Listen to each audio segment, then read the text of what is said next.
Hello everyone, I'm George from Ireland. Well, thank you for coming back to my channel. And this is talking about Lord Heseltine's remarks a few days ago. I remember several years ago on the Brexit debate, the Honourable Jacob Rees-Mogg was asked about an intervention by Lord Heseltine, formerly Deputy Prime Minister of the United Kingdom, then a Conservative. And Rees-Mogg said, Lord Heseltine is the most frightful old humbug, and a long period of silence on his behalf would be most warmly appreciated. So Lord Heseltine at 92 is not getting saner. These characteristically wildly intemperate and unhelpful remarks. It really is preposterous to say Reform UK is fascist. Criticize them heavily. All right, there's a lot wrong with them. I criticize them. Much of their rhetoric is unpalatable. Their policy is wrong-headed, unworkable, demagogic, and so forth. But fascist they are not. You could look at a fascist checklist. It might as well be what's the word, totalitarian checklist, because communist fascist is the same thing really, because right, so it'd be about cult of the personality, one party state, obviously no free expression, no elections. It would be ethno-nationalism, it'd be persecution of out groups, what else, politicized policing or genocide, on ultra nationalism, militarism, and so forth. Which, if any of these boxes, does Reform UK tick? They're not proposing to outlaw political parties. It's the Labour Party and the Conservatives have done that, have criminalised, who think people are so-called extreme, and so on, have jailed people for peaceful protest, have jailed people for controversial expressions of opinion, banning people from the prison service, from the police, from teaching and so forth, even from nursing and medicine, because of their unpopular opinions. So the so-called mainstream is the one with the totalitarian tendencies, indeed the genocidal tendencies.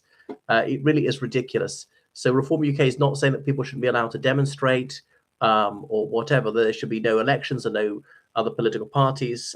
So this is a breach of Godwin's law.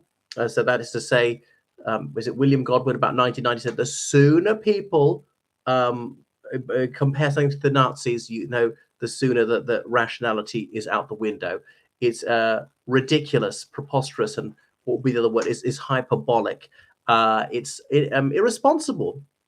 There's been a boy cried wolf, and if real fascism comes along, people won't notice it anymore. It's a bit like these people say, racist, racist, racist, racist. Everything is racist. Everything that's one is racist. Institutionally racist. Maths is racist. History is racist.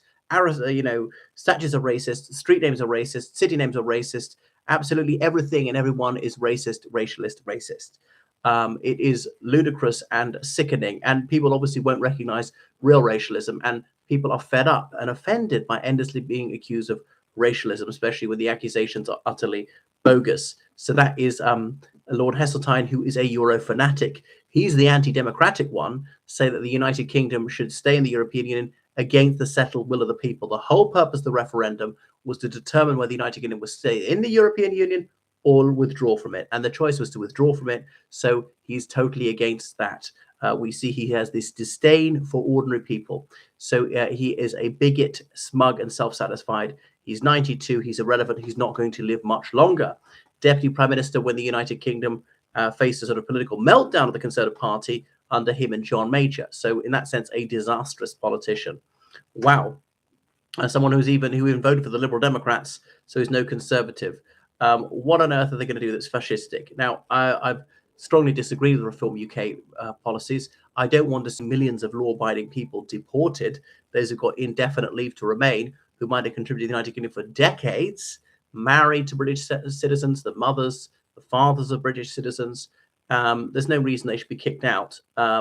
So no, let them stay. I would say, obviously, some level of immigration is vital. So it's they are fixated with immigration, and really, immigration is not always terrible. Can be a tremendous thing. Has improved the UK in some ways and disimproved it in other ways. So I think you can dial down the temperature on this one. So Reform UK is not against any race or any group of races. Some of the rhetoric at the fringe, as I say, has been distasteful, and some racialist remarks have been made. And Nigel Farage is not entirely innocent on this one. So Yeah, the whole raise the colours thing, I'm not doing it. I don't own any national flags. I have owned an Irish tricolour. I have owned a Union flag, an Ulster banner, and so forth. I'm not against owning flags, displaying flags, even war things with a Union flag or the Irish tricolour on them. But I'm not het up about that. So Lord Heseltine, he's not very relevant. So he was always very haughty, the guy who planned out his life on the back of a envelope. Now, the idea that if we say if the United Kingdom repeals the Human Rights Act and we go to totalitarianism is preposterous. It'll be going back to the year 2000. It'll be going back, in fact, to the era when Heseltine was Deputy Prime Minister. If it was so crucial, why didn't you insist it was put into UK law the first time you entered politics? It's ridiculous.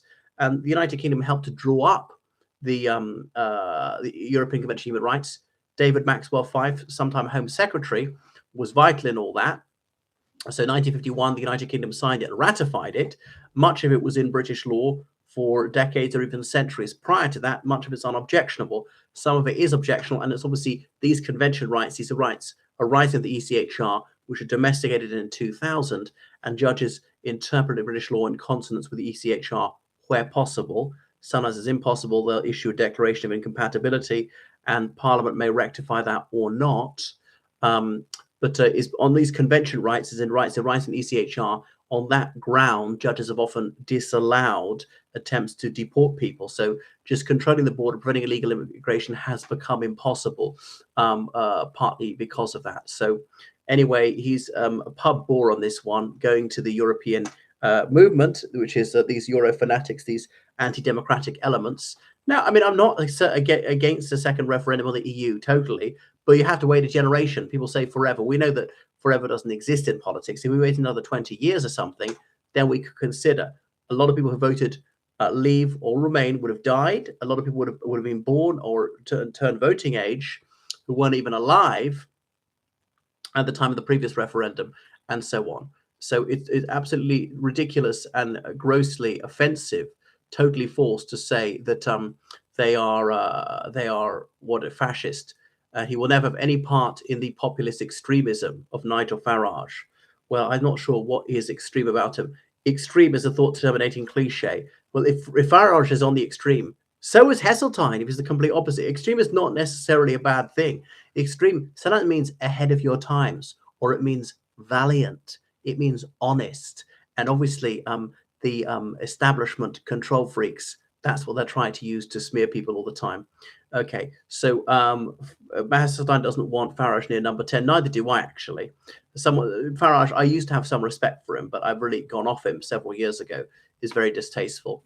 So, yeah, right. If the UK repeals the Human Rights Act, it'll really be totalitarian. All right, Heseltine, why don't you seek asylum in Azerbaijan?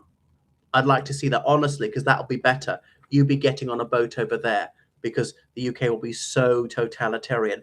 I don't think the UK was a genocidal tyranny till the year 2000. So it's completely illogical. It's false, dishonest, repugnant what he's saying. Sad to say, unsurprising. Maybe he has lost his marbles. Thank you for watching my video. Make sure you subscribe on Patreon, donate PayPal, georgecallahan79 at gmail.com. Toodaloo.